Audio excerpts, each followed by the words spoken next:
Hey guys, how you going? Don't stress. We're not going live with our Q&A with Candace yet. That's not till 7:30. I thought I'd just jump on. Obviously, have a quick check-in with everybody. It's day 4. Hopefully you guys enjoyed that Q&A last night with me and answered some questions around, protein consumption and smoothies and sups and things like that, pre and post workout, fat burners and all that kind of stuff. So, it's education is key. I'll come back to that every single time, but more importantly, it's about things that can help you guys. There's so much confusion and confliction out there with information, particularly on social media, that we always get caught up perhaps with something that isn't the right thing for us. And when you haven't got someone in your corner, someone that can be there and, answer certain things for you, then, we can actually get caught out many, many times and choose the wrong thing. So I hope that helped a little bit. We've got more of those to come over the next few days as we see this 7-day bounce back through together. Give me a wave, guys, as you jump on. I can see Veronica. Hey, Veronica. Shaz is on her way home. Good one, Dale. Watch out for the rain.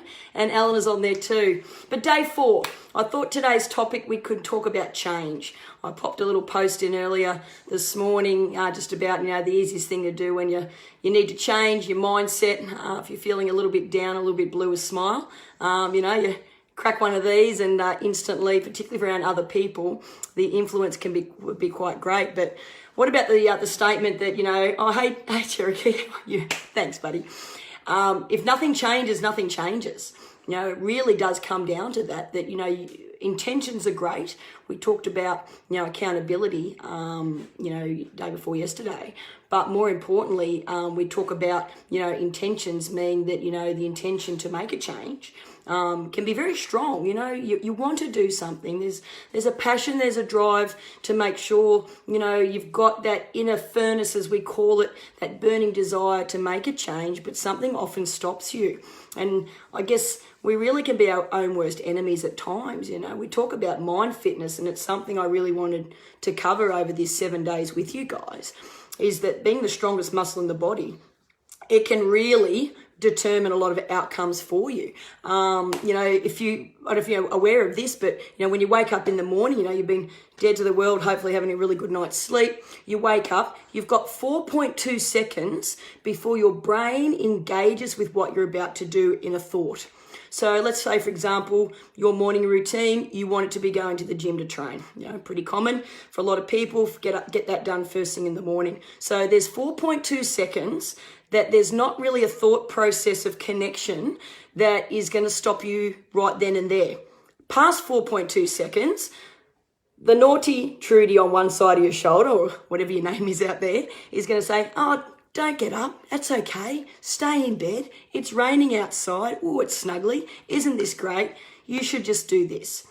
The good fairy, or the good Trudy on this side, is probably saying, no, come on. You said you were going to do this. You made a commitment to be there. There's people expecting you. You've booked in because you've set up your accountability strategies already, of course. And that's the good side that's trying to say, just get up and get on with it. So you've got 4.2 seconds to get up, get out of bed and move. Because obviously beyond that, there's that little self-doubt that's going to be on your shoulder that's going to convince you not to do something. And that can be throughout the day. Any time of the day, something crosses your path, you've got that very, very small amount of time to make a decision and follow through. If you've got your mind fitness right, you've set some strategies up, you've taken some of these learnings and teachings and coachings with me, that you've actually set yourself up for success, because you're not going to let that naughty little fairy of yours talk you, or more of a devil, talk you out of something that you want to do. So the saying, nothing changes if nothing changes. If not one thing changes, then nothing is going to change at all. So you've got to come down to what's important to you. You've got to work out what is it that you need to do to make a change in the aspects of your life that aren't working right now. We're just talking before about a couple of people saying about, surrounding themselves with people that are more successful than them, that are happier than them, that are healthier than them, that are fitter than them, that have every other aspect that may be lacking, or one or two of the aspects that are lacking in your life. That when you surround yourself with people that do have just that little bit more than you right now, just in this present time, they can lift you up to be a better version of your current self. So my advice to you would be that is to, why don't you join a group or a team, or I don't know, it could be you might want to cook better or something like that. Go and do a cooking course. It could be public speaking. It could be something that you want to be able to share your message with other people. And in order to do that, you need to go and work on those skills, or just be around these people that do have that certain edge right now. Be like a little sponge. I love being a sponge. For those of you that are starting to learn more about me, I guess, over this time together and beforehand, is that I just love to be a sponge and just take on as much knowledge as I possibly can.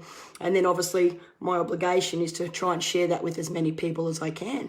So if you take the same sort of ideals on that, guys, and become your own little sponge, but surround yourself in a pool of people that are that extra level than where you are right now, you will soon rise to that level. If your mind fitness is there. Obviously nothing changes if nothing changes, and you can sit there and nod your head while I'm doing this, and maybe some of you guys are taking notes or going back on these lives because they stay in the group, and just replay them later on and go, look, that's a good idea, or, not so good. Hopefully something resonates, one little golden nugget that works for you to take away. But if you take that golden nugget and do nothing with it, what's the point? Why do you want to watch and listen and learn in a group like this? This whole process is about trying to help people become the better version of yourselves. And I know you guys can. We've had some setbacks, but we're still here. I just think we're going to talk a bit more about gratitude later in the week, but what are you grateful for? Are there certain things that you guys are grateful for? Getting up, putting my feet on the ground this morning, clean air, clean sheets, loving partner, loving family, my dog's still with me. All these little things that, when a lot of heartache and turmoil and that can happen in our day and in our weeks, what can you take out of it? What's really good at the moment? And how can you adapt that and change, and obviously start making those new things, put a new routine in place, make time for you. I think it's one thing we self-sacrifice a lot, particularly, those of you with kids out there. I know a lot of the women I train and coach, they put themselves last, or have put themselves last for a very long time, but the time is now. They'll be okay.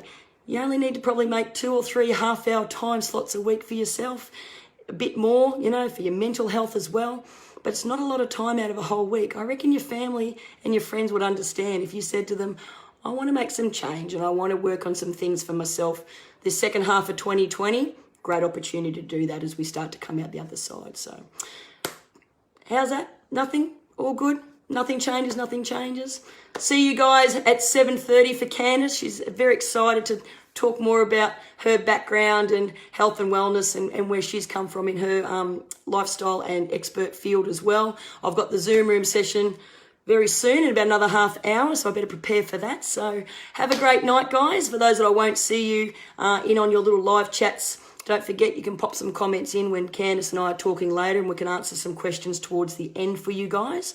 But more importantly, anything and topics that are relative that you guys would like to know more of, please pop some things in here. And then when I do my next Q&A on Friday, then I'll be able to cover some more topics for you. So see you guys very soon. Much love to you all. Be kind to one another. And I'll see you on the flip side. Bye.